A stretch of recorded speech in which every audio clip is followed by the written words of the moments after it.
Thank you sir, thank you very much.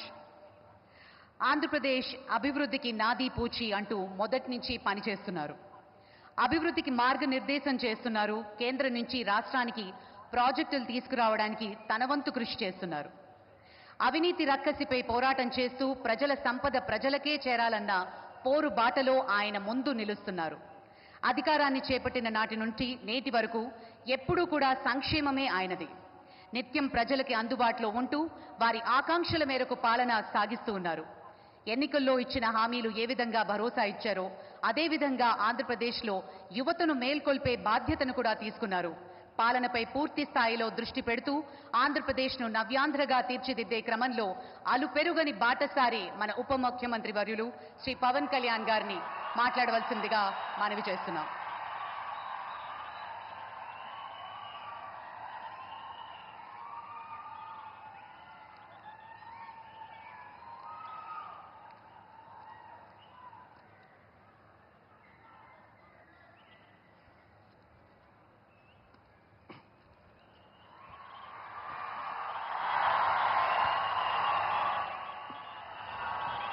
ఒక సదుద్దేశం, ఒక సదాశయం లేకుండా ఒకరు కన్యాకుమారి నుంచి కశ్మీర్ వరకు నడిచిన అది ఒక నిరర్ధకమైన నడకగా చరిత్రలో మిగిలిపోతుంది.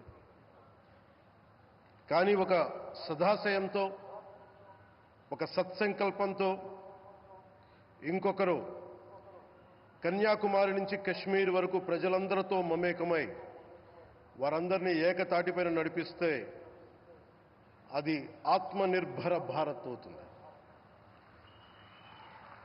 అదే కన్యాకుమారి నుంచి కశ్మీర్ వరకు ప్రజలకి వారి పరిసరాల శుభ్రత యొక్క బాధ్యతను తెలియజేస్తే అది స్వచ్ఛ భారత్ అవుతుంది.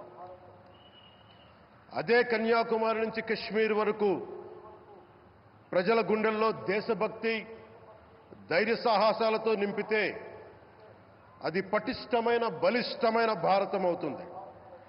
అది ఒక రోజున అఖండ భారతం అయి తీరుతుంది.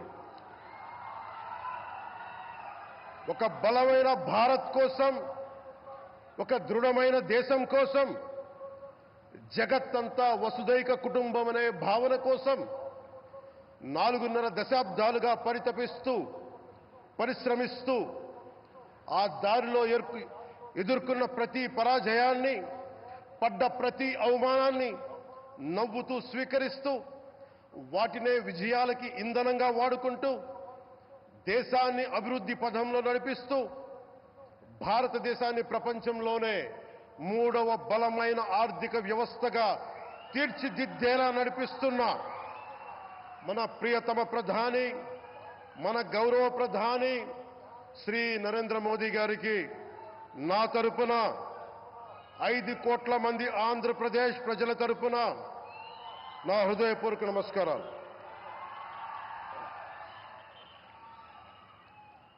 విద్యార్థి నాయకుడిగా రాజకీయాల్లో ప్రవేశించి రెవెన్యూ మంత్రిగా, ఆర్థిక మంత్రిగా మొదలై తెలుగుదేశంకి రథసారథి అయి 4వసారి ముఖ్యమంత్రి అయి తెలుగు ప్రజల్ని అభివృద్ధి పదంలో నడిపిస్తున్న దార్శనికులు, రాజకీయ ఉద్దండులు గౌరవ ముఖ్యమంత్రి శ్రీ నారా చంద్రబాబు నాయుడు గారికి నా హృదయపూర్వక నమస్కారాలు.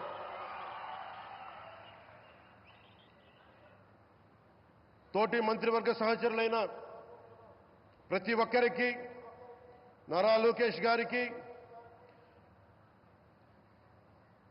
ఎన్డీఏ కూటమి శాసనసభ్యులకి,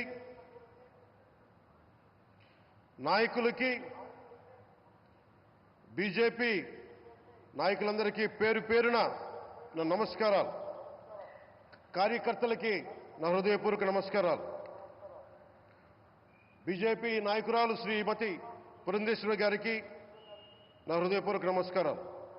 మా ఎన్డీఏ కూటమికి 164 అసెంబ్లీ స్థానాలు, 21 మంది పార్లమెంట్ సభ్యులనిచ్చి మమ్మల్ని వారి విలువైన ఓటుతో వేసి గెలిచిన ప్రతి ఒక్కరికి ఆడపడుచులకి, అక్క చెల్లెలకి, పెద్దలకి, పిన్నలకి, యువతులకి, యువకులకి పేరు పేరున నా హృదయపూర్వక నమస్కారాలు. ప్రజలు ఎన్డీఏ ప్రభుత్వాన్ని నమ్మారు, నిలబడ్డారు. అలా నిలబడినందుకే ఈ రోజున మన గౌరవ ప్రధానమంత్రి గారి సారథ్యంలో ఈ ప్రారంభోత్సవాలు కానీ శంకుస్థాపనలు కానీ, అది దక్షిణ కోస్తా రైల్వే జోన్ కావచ్చు,